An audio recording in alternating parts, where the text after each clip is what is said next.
Excuse me, my friends. I actually feel okay. I'm just full of congestion. I need a good plumber, I think, my friends. The more I talk, the more congestion gets riled up. So what's the solution to that, right?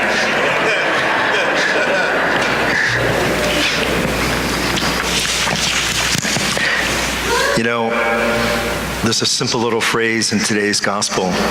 Isn't this the son of Joseph? Sounds somewhat innocent, doesn't it? It's a huge dagger, and Jesus knew it. I'll translate it for you. Isn't this the son of Joseph? Isn't he just a carpenter's son? What good can come from that? That's exactly what they meant. What good can come from a carpenter's son?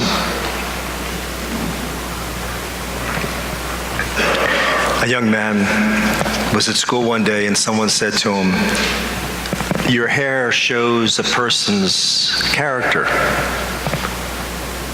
and yours is the worst I've ever seen." You know, he said that statement hung with him for years. And he said the only way that he let it drop was one day he saw a picture of the Last Supper, and he was looking at the beloved disciple John. He's this one right in there with Jesus leaning over. And he said, he has unruly hair too. So if God can use him, he can use me.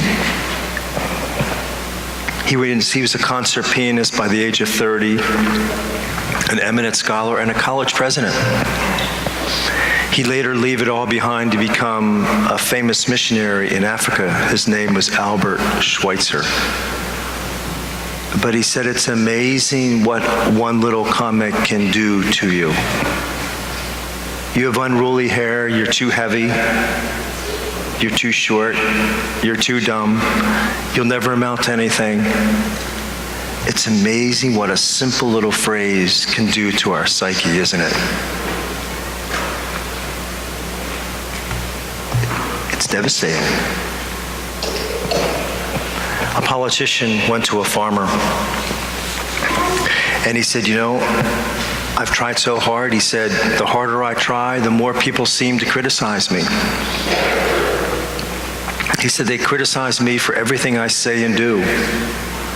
And they were talking in the front, they talked inside and they were leaving and they were talking about this conversation. And in the front yard there was a beautiful full moon. And he had a beagle that was howling away at this full moon. And he kept telling the dog to stop, trying to stop barking, but the dog didn't listen. He just continued to bark at the full moon. And he said, you know, my dog will keep barking, he said, no matter what I say. He said, but that moon keeps shining. He said, that's what you need to do. And I thought, you know, what a beautiful story, and it's so true. But not always easy, is it? For any of us. For any of us. But you know, it's not only the comments that we receive, but sometimes we get caught up in these comments, like the people that made that comment to Jesus. Isn't this the son of Joseph? In another gospel, it says, there was no miracle because their lack of faith. You see, constantly criticism and critical comments destroy things, destroy relationships. So it's not only hurtful to receive them, but to say them too. We get caught in these negative worlds, don't we? All of us. All of us. Abraham Lincoln, who we all well know, when he was running for his presidency, a man named Edwin Stanton hated him. And Abraham Lincoln never knew why he was so despised by him or what he actually did to make him hate him so much. Because any time that he could degrade Lincoln in any way publicly, he did it.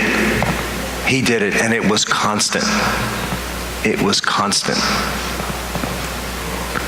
And then Lincoln gets selected as the 16th President of the United States. He was about to select his cabinet and did so when he had one position left to fill, and that was the Secretary of War. And he chose Edwin Stanton to fill that spot. His advisors went crazy on him and said, Mr. President, you're making a huge mistake. Have you heard the things that he has said about you and continues to say? He said, I have.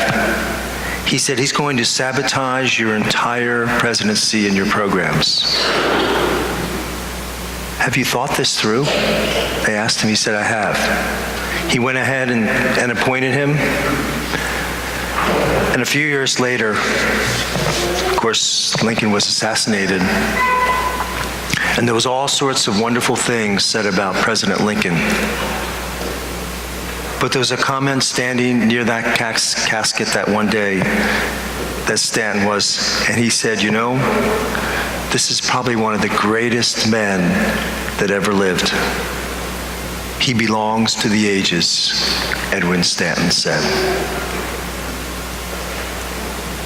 And I thought, wow, he transformed an enemy into a friend. And I thought, you know, we kind of need to do that too, don't we? All of us. You know, we let these comments completely destroy our lives, and we make them too. We make them too, destroying all sorts of relationships. It would be good for us, my friends, to watch the comments that we make and let the comments that hurt us wash through and let us continue to shine. God bless you.